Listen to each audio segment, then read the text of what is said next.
This channel does not promote any violence, harmful, or illegal activities. All content provided by this channel is meant for an educational purpose only. 1962 সালে রবীন্দ্রনাথ ঠাকুরের জন্মশতবার্ষিকী পালনের বছরে তার স্মৃতিকে চিরস্থায়ী করে রাখার জন্য কলকাতা জোড়াসাঁকোর ঠাকুরবাড়িতে রবীন্দ্রভারতী বিশ্ববিদ্যালয় প্রতিষ্ঠা করা হয়। এই বিশ্ববিদ্যালয়টি শুধুমাত্র একটি শিক্ষা প্রতিষ্ঠান নয়, এটি ঠাকুর পরিবারের ঐতিহাসিক বসতভিটা এবং বাংলা তথা ভারতীয় সংস্কৃতির এক গুরুত্বপূর্ণ কেন্দ্র। জোড়াসাঁকোর ঠাকুরবাড়ি শুধু একটি বাড়ি নয়, এটি 19 শতকের বাংলার নবজাগরণের অন্যতম পীঠস্থান। এই বাড়িতেই 1861 সালে রবীন্দ্রনাথ ঠাকুরের জন্ম হয় এবং এখানেই তিনি তার জীবনের বেশিরভাগ সময় অতিবাহিত করেন। ঠাকুর পরিবারে ছিলেন শিল্প, সাহিত্য, সংস্কৃতি এবং সমাজ সংস্করণের ক্ষেত্রে অগ্রণী। দেবেন্দ্রনাথ ঠাকুর, যতীন্দ্রনাথ ঠাকুর, অবনীন্দ্রনাথ ঠাকুর, গগনেন্দ্রনাথ ঠাকুর প্রমুখ এই পরিবারের উজ্জ্বল নক্ষত্র। এই বাড়িতেই ব্রহ্ম সমাজ আন্দোলনের গুরুত্বপূর্ণ আলোচনা ও সঙ্গীত চর্চা হতো। রবীন্দ্রনাথের নোবেল পুরস্কার প্রাপ্তি এবং বিশ্বজুড়ে তার খ্যাতি এই বাড়িকে আরও মহিমান্বিত করেছে। রবীন্দ্রনাথ ঠাকুরের প্রণয়নের পর তার স্মৃতি এবং আদর্শকে বাঁচিয়ে রাখার জন্য প্রয়োজনীয়তা অনুভব করা হয়। 1941 সালে রবীন্দ্রনাথের মৃত্যুর পর তার জন্মভিটা জোড়াসাঁকোর ঠাকুরবাড়ি ঐতিহাসিক এবং সাংস্কৃতিক গুরুত্ব উপলব্ধি করে। এটিকে একটি শিক্ষা ও সংস্কৃতির চর্চার কেন্দ্রে পরিণত করার ভাবনা আসে। 1959 সালে পশ্চিমবঙ্গ সরকার রবীন্দ্রনাথের জন্মশতবার্ষিকী উদযাপনের সময় এই বিষয়ে একটি বিশ্ববিদ্যালয় প্রতিষ্ঠা পরিকল্পনা করে। এই উদ্দেশ্যে বাস্তবায়নের জন্য রবীন্দ্রভারতী সোসাইটির সঙ্গে সরকারের আলোচনা হয় এবং উভয়ের সম্মতিতে ঠাকুরবাড়ির একাংশে বিশ্ববিদ্যালয় স্থাপনের সিদ্ধান্ত নেওয়া হয়।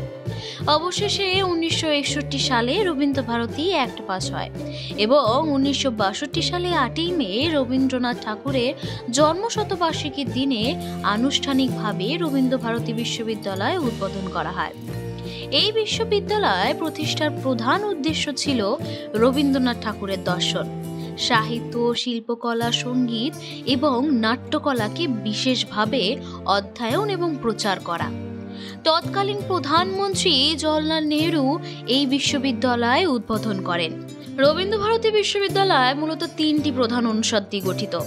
কলা অনুষদ, এই অনুষদের অধীনে বাংলা, ইংরেজি, ইতিহাস, দর্শন, অর্থনীতি, রাষ্ট্রবিজ্ঞান, সমাজবিজ্ঞান, শিক্ষা এবং গ্রন্থাগার, তথ্যবিজ্ঞান সহ বিভিন্ন বিষয়ে স্নাতক ও স্নাতকোত্তর স্তরের পঠন পাঠন চলে।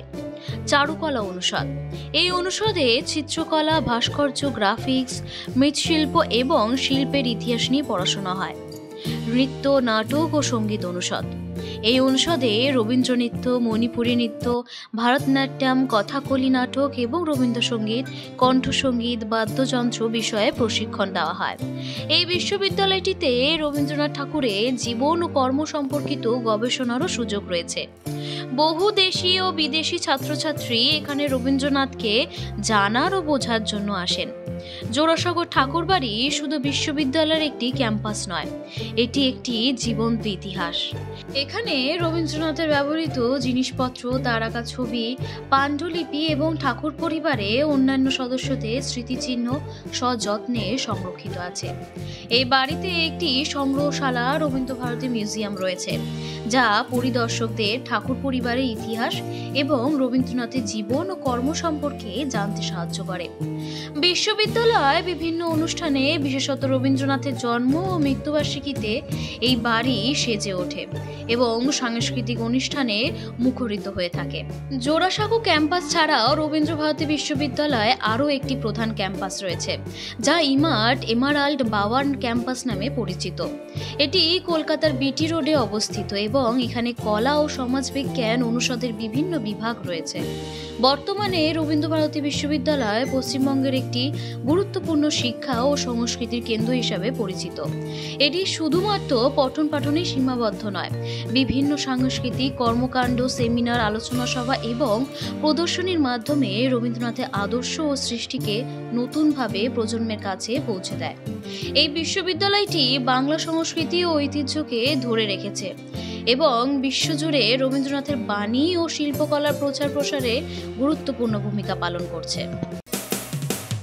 মানুষের পাশে, মানুষের সাথে আমরা আছি এই বাংলাতে। আপনারা দেখছেন সংবাদ শিরোনাম। দেখলেন তো অনেক কিছু, এবার দেখুন নতুন কিছু।